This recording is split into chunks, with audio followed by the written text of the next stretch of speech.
টালিউডের প্রিয় জুটি দেব ও শুভশ্রী গাঙ্গুলী ধূমকেতু সিনেমার পর দীর্ঘ প্রতীক্ষার পর আবার একসঙ্গে বড় পর্দায় ফিরতে চলেছেন। দুই তারকার শেষ সিনেমা ধূমকেতু মুক্তির পর সামাজিক মাধ্যমে নেটিজেনদের মধ্যে বিতর্ক ও গুঞ্জন তৈরি হয়েছিল যে তারা আর একসঙ্গে সিনেমায় কাজ করবে না।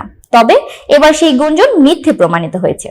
জানা গেছে দেবের প্রজাপতি 2 ও শুভশ্রীর লহ গৌরাঙ্গের নামরে সিনেমা বড়দিনে মুক্তি পাওয়ার পরই দর্শক ও ফ্যানদের মধ্যে নতুন উত্তেজনা দেখা দিয়েছে।